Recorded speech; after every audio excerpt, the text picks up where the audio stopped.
juntos não curamos, se juntos será tudo logramos, fui certeros ramos, vida gato em taverna, ouvindo se espincherna, os meus lobos superados, aqui lobo diabo.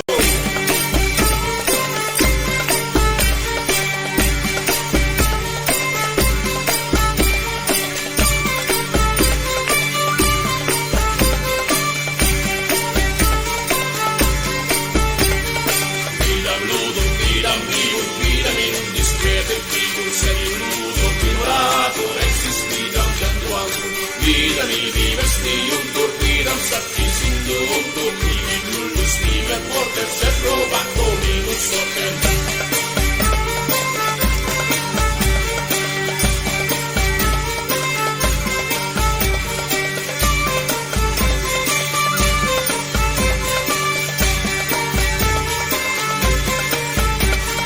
Primo pronumata vini, ex andimus divertini, semmia dibunt pro captivi, vostre dibunt per provivis, quarter pro Christianis funtis, insies pro fidele culte functis, sexies pro sonoribus vanis, sempies pro militibus sielanis, oxies pro fraternibus perversis, novies pro monarchis dispersis, decies pro navigantibus, undecies pro discortantibus, duodecies pro penitentibus, tredecies pro intergentibus, da pro papa, qua pro rege, vivunt omnes sine lege.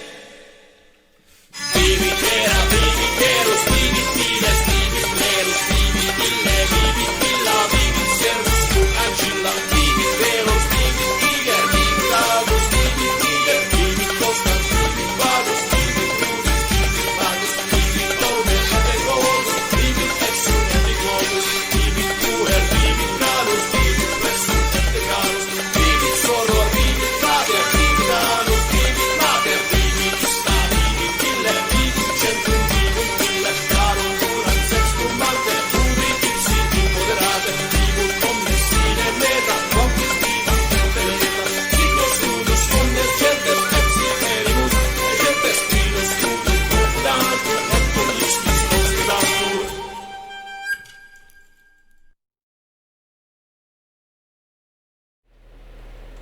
Olá pessoal, sejam todas bem-vindas, sejam todos bem-vindos à nossa primeira aula de História e Filosofia das Ciências Naturais. Eu sou o professor Pedro Pontes e este vídeo foi planejado para ser material de apoio didático à nossa disciplina, que este período estará sendo em ambiente virtual de ensino-aprendizagem, mas este vídeo vai ficar aberto a todos e a todas e pode ser também muito útil para futuras aulas ou futuros cursos. E sim, este foi pensando em ser uma apresentação geral ao tema, alguns fundamentos, certo? Vocês podem ver pela ementa da gente que ela é bastante ampla e uma boa parte do nosso conteúdo é voltado para a história. A abordagem histórica didaticamente tem se mostrado mais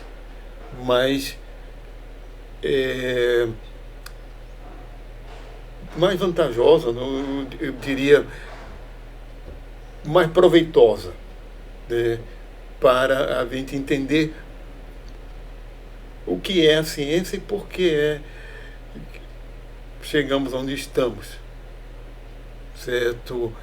Então, boa parte da nossa abordagem vai ser histórica, não se preocupem agora, nós vamos ver os percalços que a ciência passou até agora, até o momento, os erros e acertos, os antecedentes da ciência, e atrelado a isso a forma de pensamento, certo? Realmente entender por que o método científico se desenvolveu, entre outras coisas, né? Sem mais delongas, né? Nosso objetivo geral, né, dessa disciplina é desenvolver competência de pensamento crítico dos estudantes, promovendo a capacidade de debate e de questionamento de conteúdos, através dos fundamentos de História e Filosofia das Ciências Naturais, contribuindo para a formação de professores de ciências no ensino fundamental e biologia no ensino médio e para a formação de pesquisadores.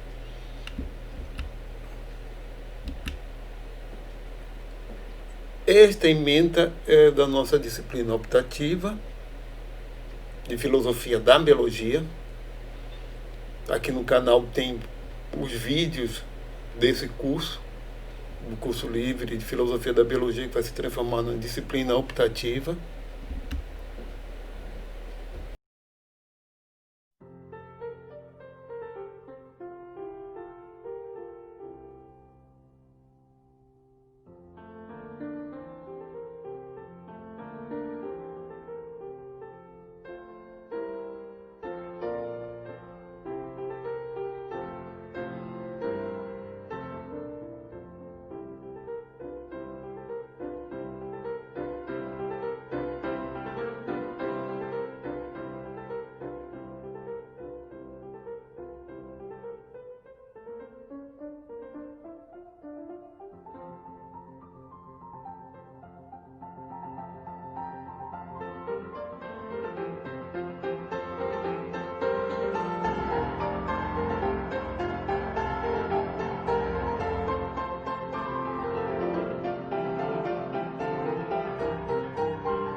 Vamos começar com os primeiros problemas da filosofia da ciência. Demarcação entre o conhecimento científico e outras formas de conhecimento. O que diferencia conhecimento científico do filosófico, da pseudociência, da arte, da religião e outras formas de conhecer? O que caracteriza o conhecimento científico? Outra questão é a avaliação das próprias teorias científicas e as relações sociais com a formação do conhecimento científico, certo?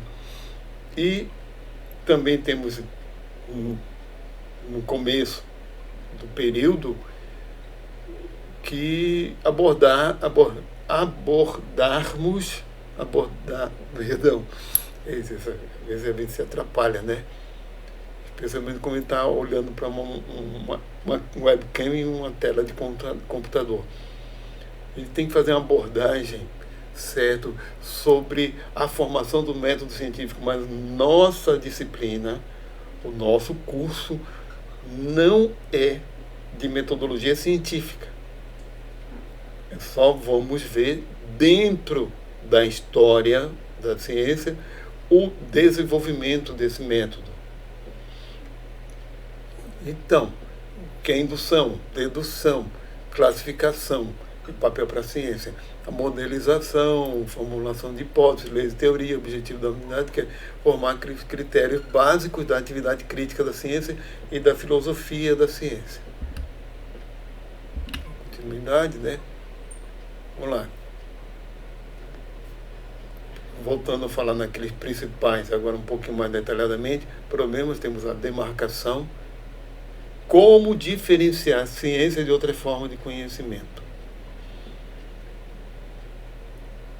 Olha, nós vamos ver isso especialmente no século XX, como os lógico-positivistas consideravam o que é um conhecimento científico, o que é uma teoria realmente científica, ou como Thomas Kuhn, ou como Karl Popper, certo? A avaliação de teorias científicas, também outra coisa, questões do contexto social e como também a ciência se insere naquilo que é mais geral, que é a cultura simbólica humana, certo? A questão da cultura simbólica, a cultura baseada em símbolos. Só adiantando para vocês, certo? E esse assunto já para o final do período, e especialmente para a filosofia da biologia, especificamente, certo? Que não só seres humanos, não só o sapiens, apresentam cultura, certo? Mas nas nossas condições atuais, ou seja, porque só existe uma espécie do gênero Homo, sim, cultura simbólica, cultura baseada naquilo que a gente chama de símbolo, é só o ser humano mesmo, só os sapiens. Talvez as outras espécies do gênero Homo também tivessem por conta de algumas evidências. Mas isso não é assunto para agora, certo? O que é o símbolo, só para a gente não ficar solto. O símbolo é o que, por exemplo, eu estou justamente usando para me comunicar com vocês. Certo? A característica do símbolo é ser abstrato e arbitrário, como são as palavras em relação a designar objetos específicos.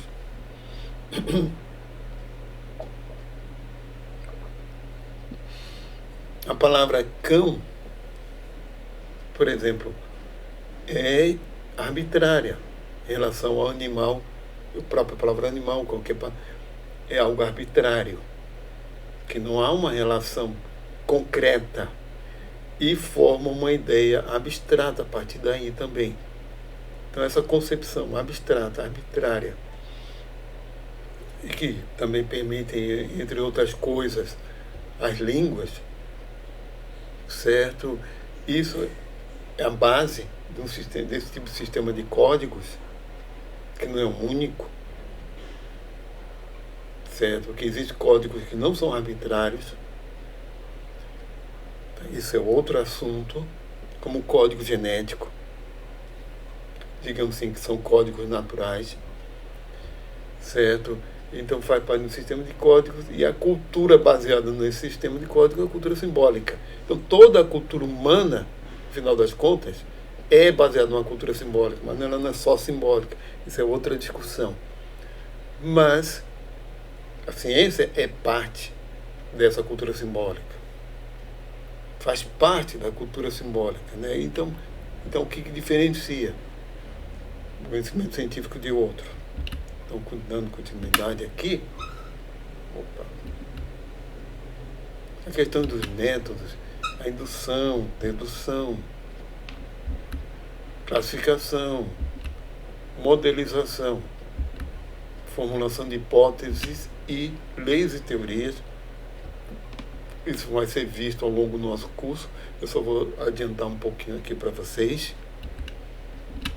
Por exemplo, a questão da indução, o método indutivo. Por exemplo, é um processo de raciocínio em que as conclusões são geradas pela generalização de exemplos particulares. Certo? A base da metodologia científica é indutiva, é o generalizar casos particulares. Porque nós não podemos fazer pesquisa sobre todos os indivíduos de uma espécie, por exemplo. Né? Ou fazer pesquisa sendo mais específico sobre a bioquímica do sistema nervoso, fazer uma comparação com o sistema nervoso de um peixe com um de mamífero. Não há como fazer de todos os indivíduos envolvidos. Se usam exemplares que se avaliam como adequados para o trabalho. Mas a gente faz isso normalmente, por exemplo, quando vê todo dia o sol nascendo, entre aspas, né, nascendo, e generaliza que no dia seguinte, chega à conclusão que no dia seguinte ele vai continuar nascendo, para os dias seguintes, certo? Mas tem um problema aí. Que esse é o tipo de raciocínio do tipo: fulano é uma pessoa e morreu. Beltrano é pessoa. Todos os exemplos de pessoas que a gente conhece e que a humanidade conhece, etc, etc, são de pessoas que acabaram um dia falecendo. Então se chega à conclusão que todo ser humano é mortal. É de se esperar que todo mundo vá morrer um dia. Né? Eu estou falando, colocando esse exemplo por causa do próximo, da dedução, que tem a ver com esse assunto, né? Com esse tipo de conclusão. Então, ele tem casos particulares para chegar a uma conclusão geral, para tirar um conhecimento geral. Mas só que o ponto fraco, nunca poderíamos conhecer todos os casos particulares necessários para a certeza. Então a indução não permitiria ter certeza, que é o 100%.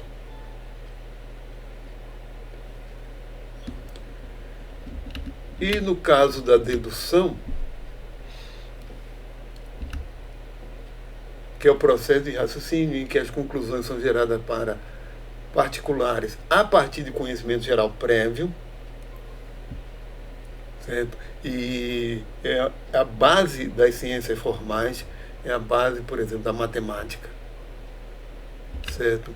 Mas nós vamos ver que o método aristotélico era um método dedutivo,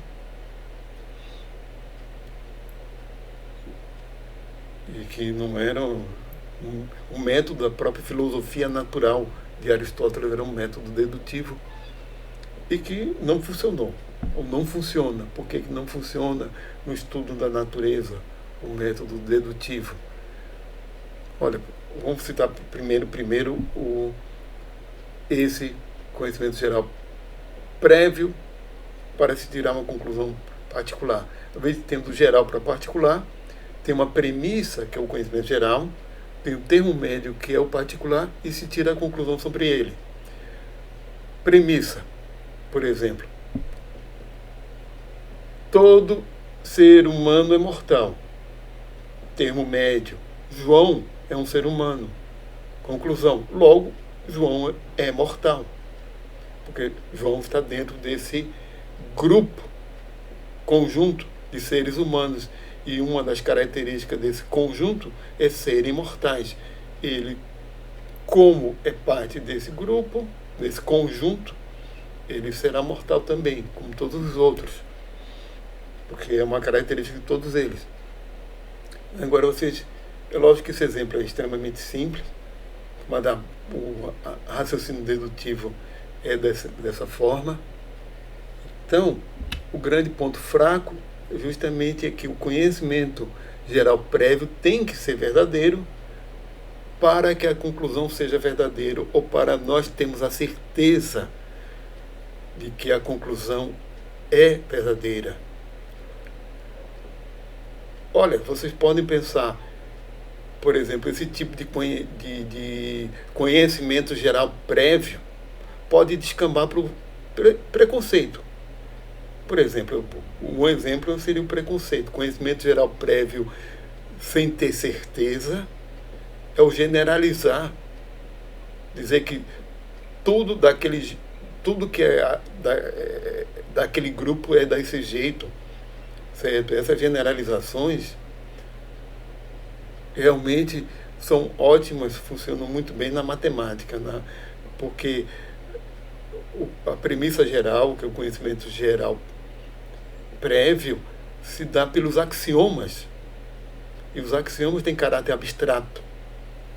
É outra coisa. Agora, quando você fala assim, todo nordestino é assim, toda mulher é desse jeito, é lógico, aí chega com todo nordestino é desse jeito, é assim, fulano é nordestino, logo fulano é, né? Então, aí que mora o perigo, falando em questões mais cotidianas.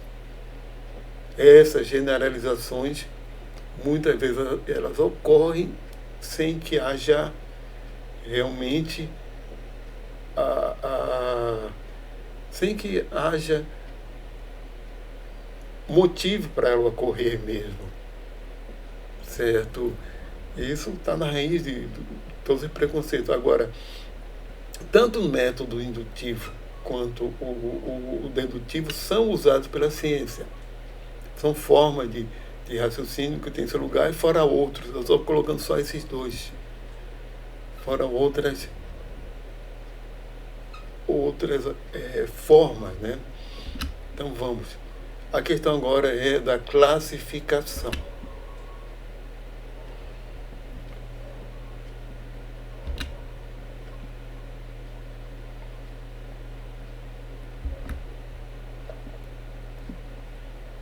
Questão.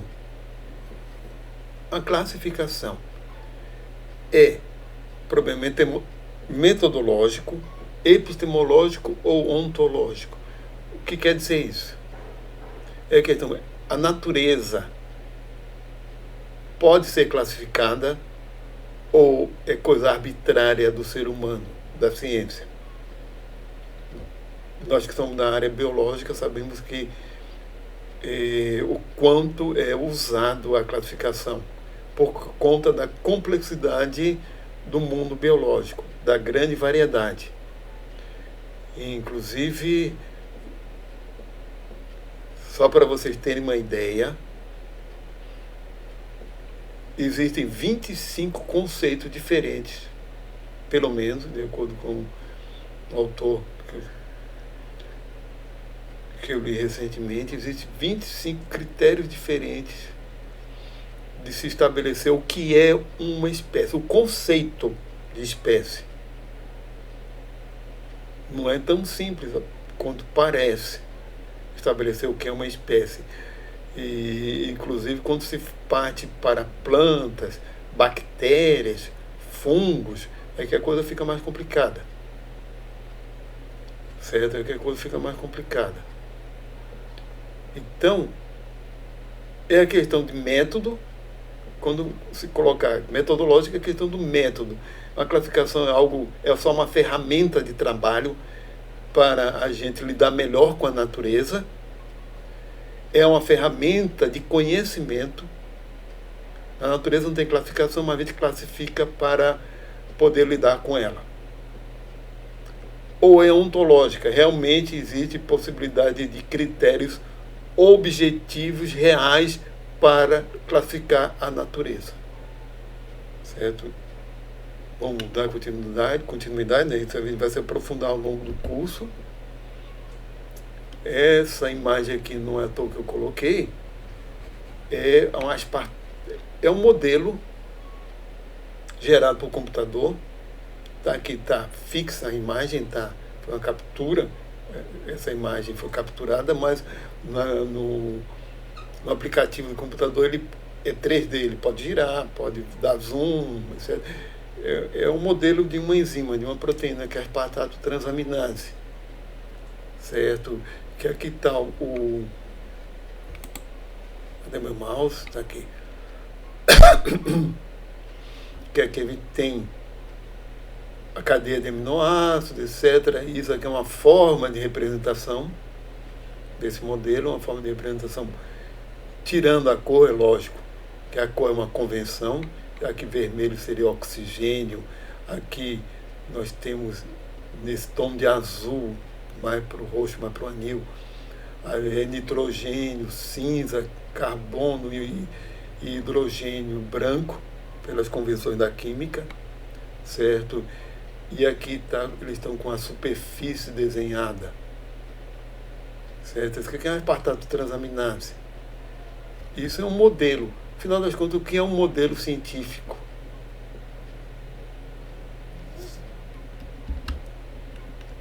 Opa, desculpa. Voltei. Acabei voltando sem querer.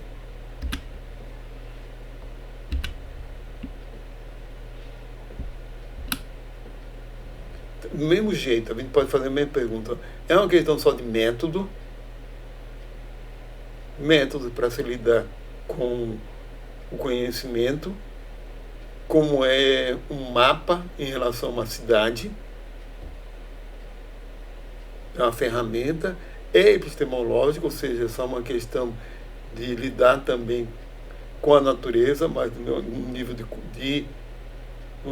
de conhecimento, ou é ontológico mesmo, ou tem a ver com a própria realidade.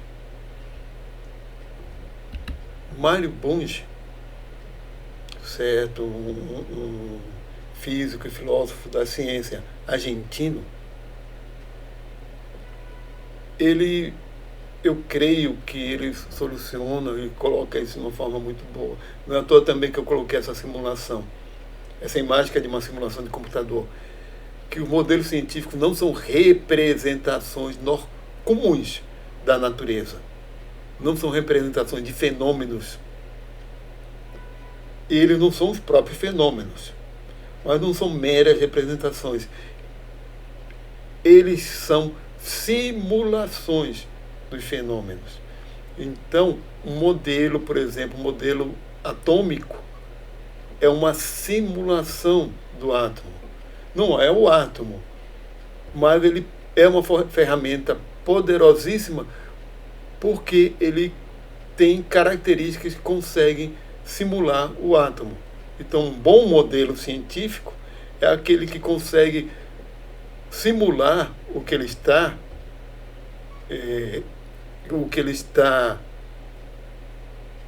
caracterizando, o fenômeno, ele consegue simular o fenômeno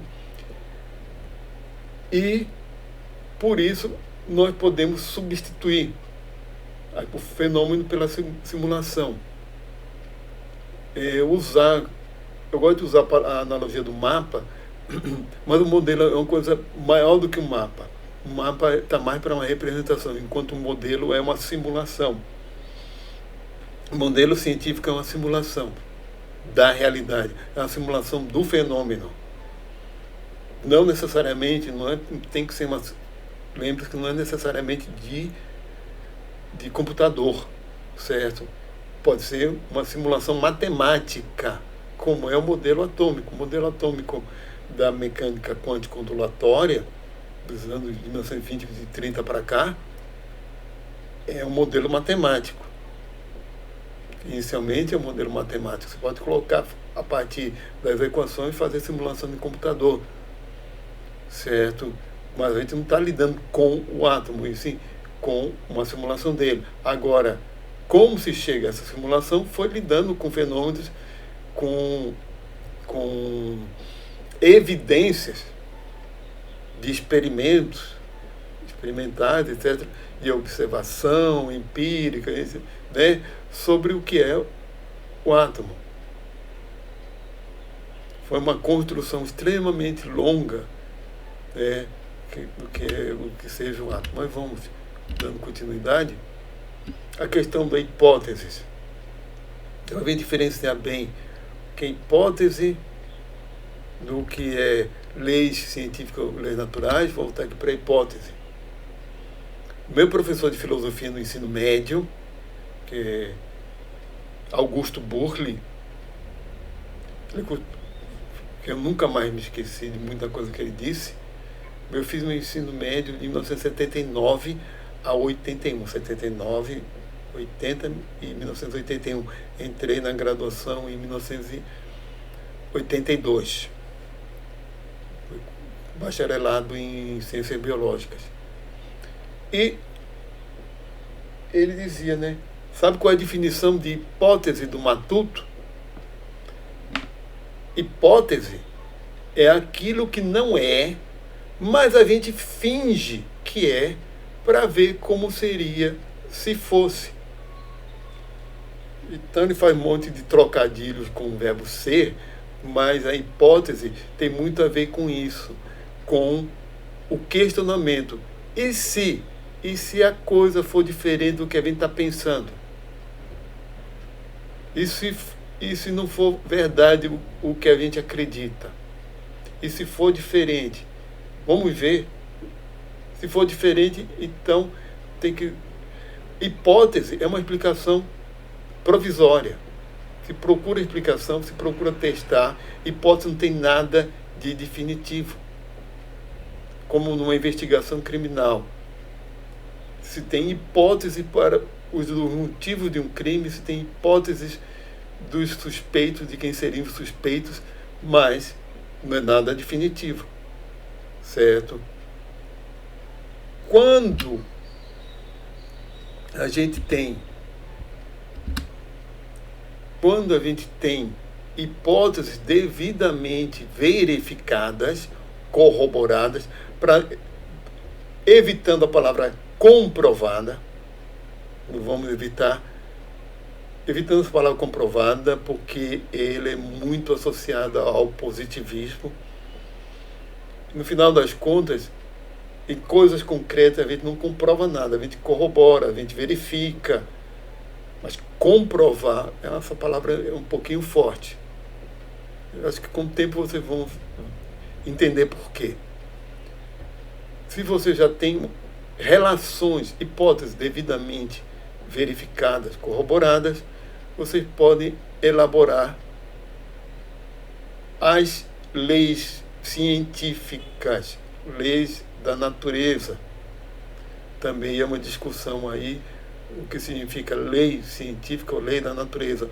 Mas adiantando uma coisa, leis científicas não são leis humanas, não são leis no sentido da legislação.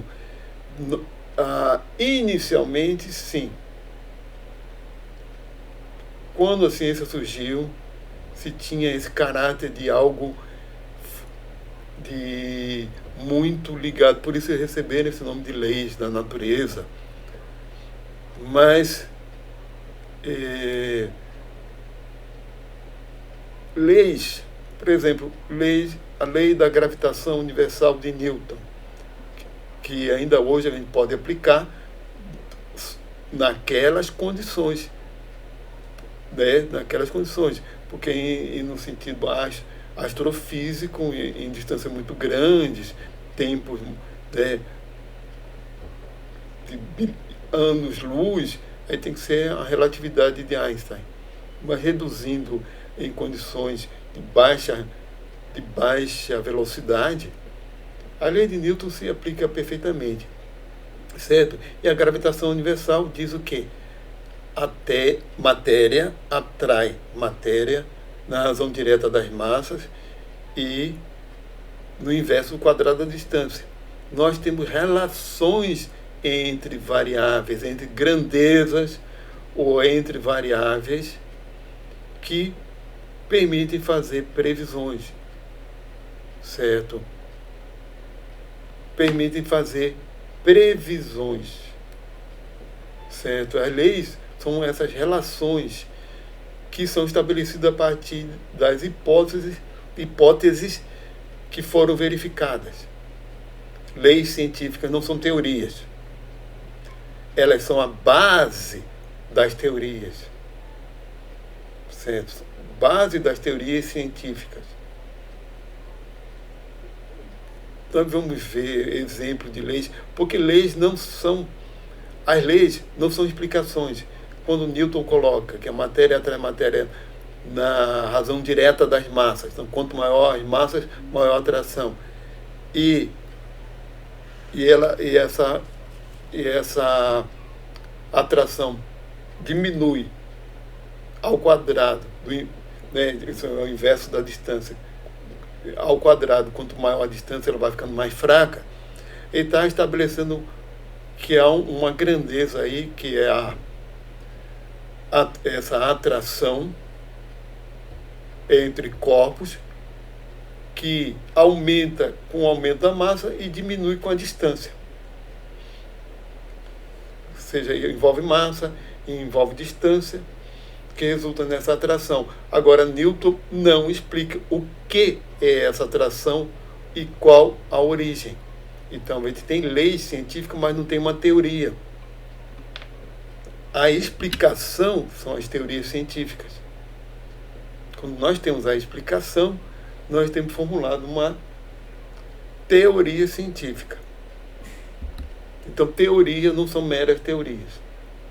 Isso é preconceito, até há uma confusão com a própria palavra teoria. Teoria científica, elas são corroboradas por leis científicas que foram corroboradas, por sua vez, por hipóteses verificadas. E agora tem o problema da correspondência dos fatos e evidências com a teoria. E isso é um dos grandes problemas, certo? Até que ponto a teoria realmente consegue explicar todos os fatos relacionados àquele fenômeno? Até que ponto a teoria foi fundamentada em hipóteses devidamente verificadas, ou se teve, por exemplo, que preencher as lacunas para poder formar um todo coerente. Certo? Então vamos continuar.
Falando em separar ciência de outras formas de conhecimento, de acordo mesmo com aqueles vídeos que estão postados para vocês e com outra postagem também, que eu vou colocar para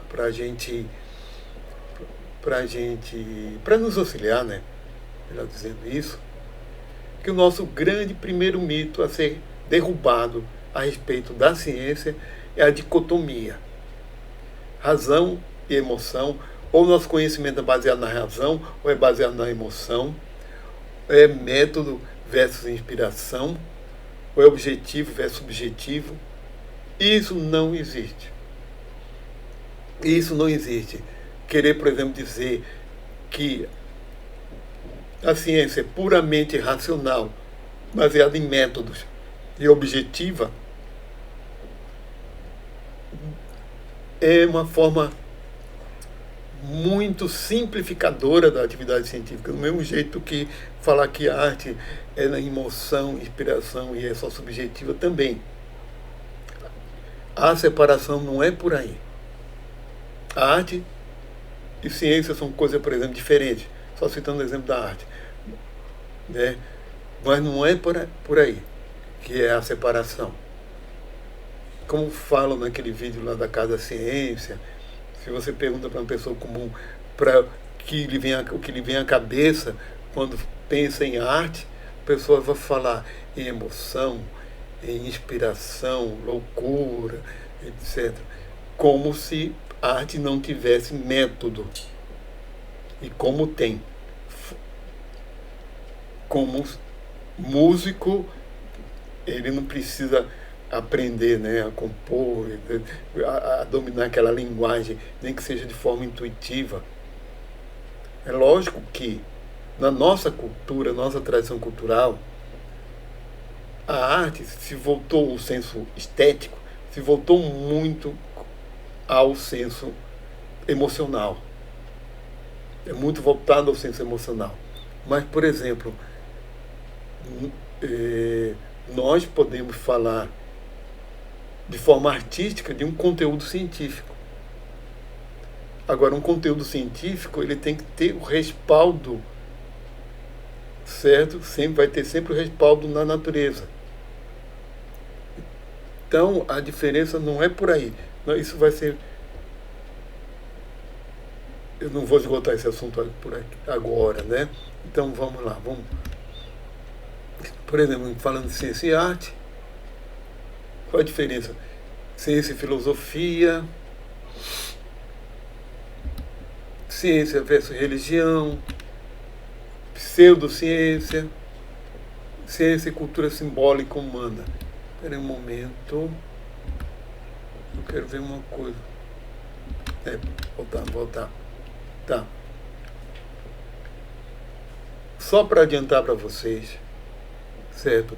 A ciência moderna, como vai sendo desenvolvida depois do século XVI, XVII,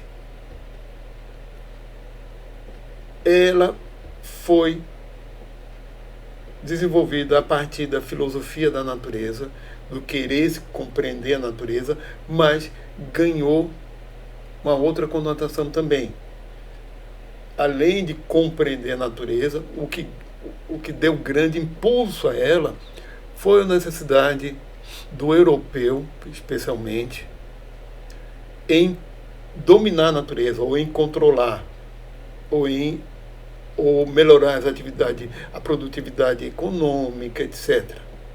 Em querer controlar. E por isso viu também a tecnologia. Então,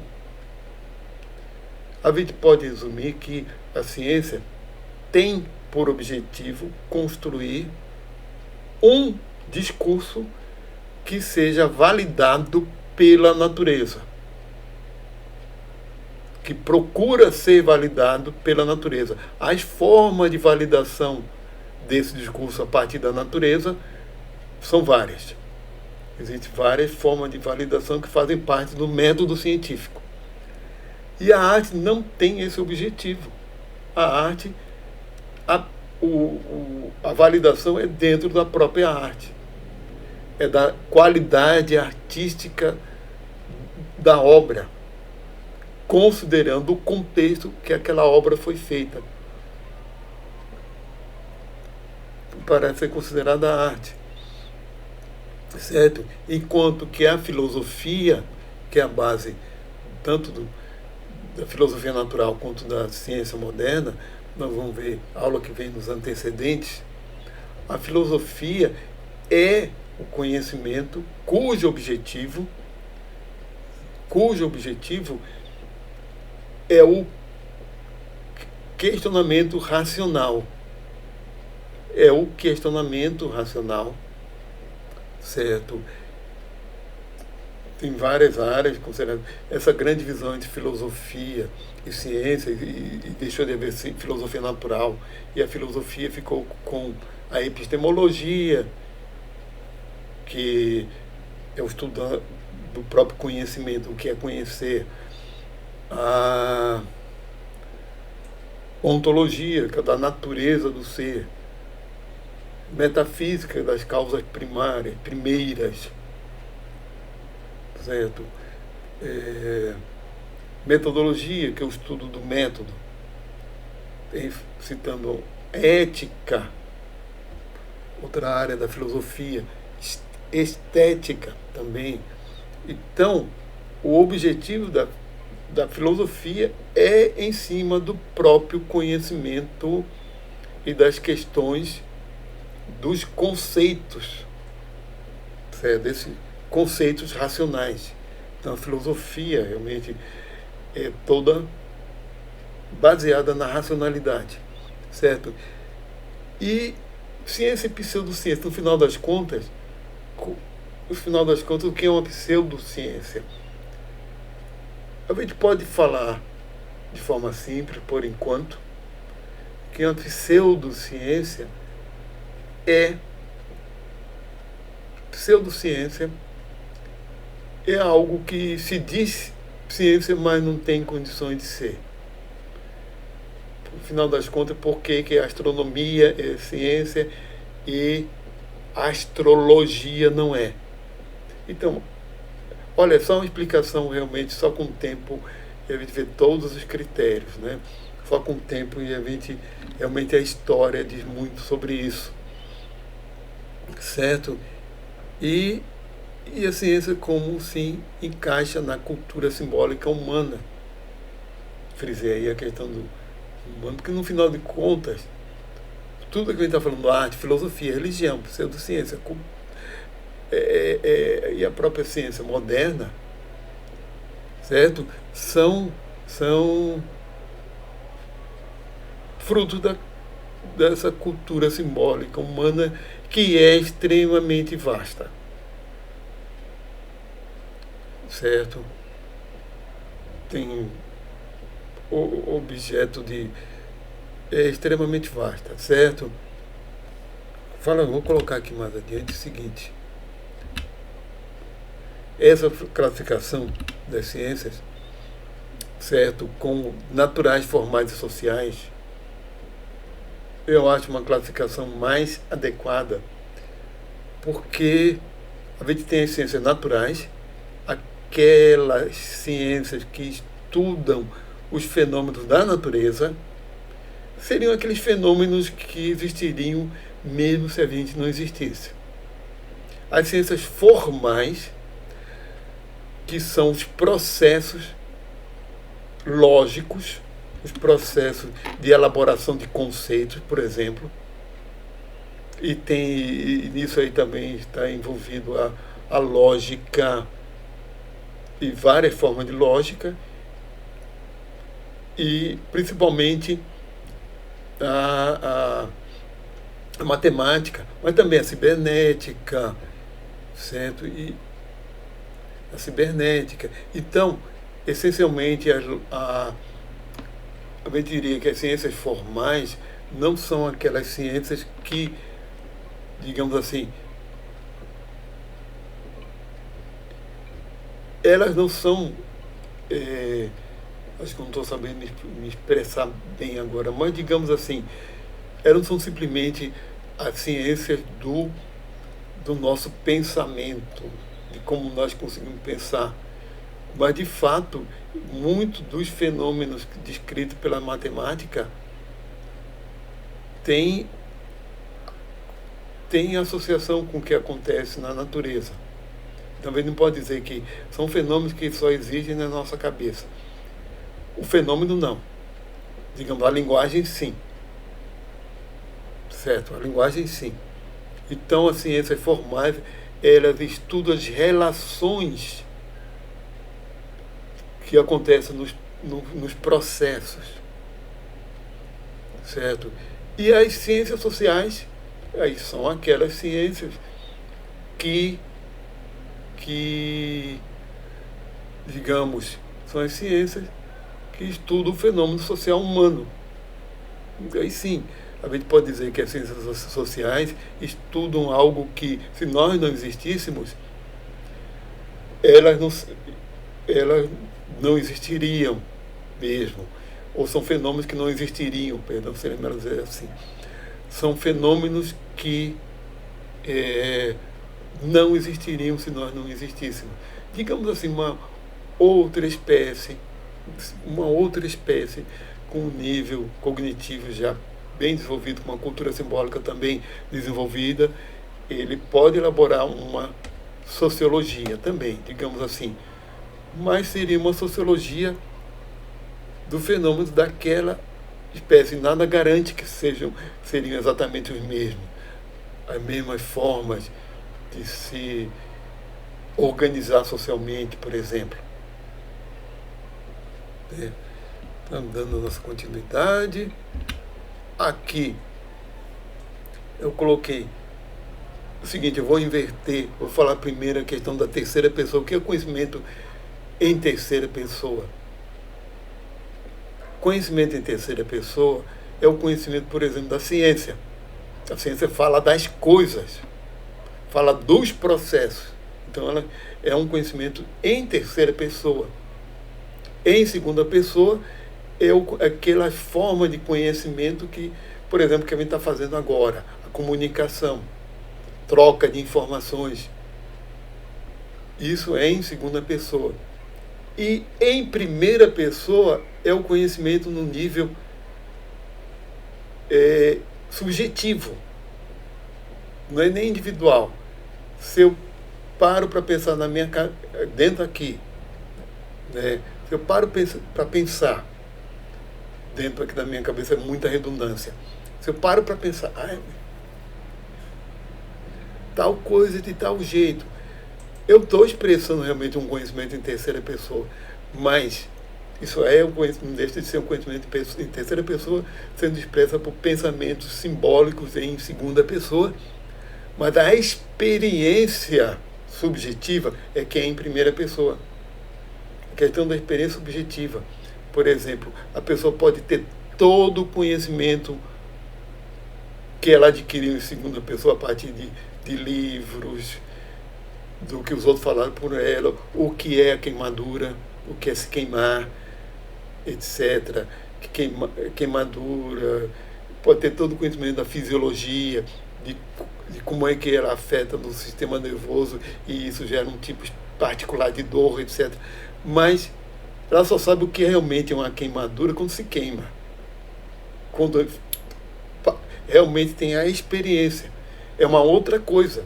A experiência pessoal, né? Essa experiência subjetiva de olhar para uma coisa de cor vermelha, identificar a cor vermelha.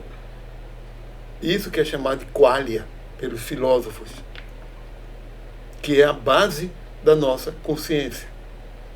A base que se chama de consciência. Certo? A nossa consciência vai além disso. Consciência não é só o pensamento simbólico e abstrato, mas a base é essa sensação subjetiva. Certo? Isso é assunto lá para uma abordagem ótima desse assunto. Duas autoras israelenses, Eva Jablonka e Simona Ginsburg, no livro de 2019, que é a evolução da alma sensível. Não sei se tem o título, é uma tradução livre do título original, que ela fala justamente da evolução da aprendizagem e as origens da consciência. Que para se ter consciência tem que ter, o primeiro nível de consciência é ter a experiência subjetiva.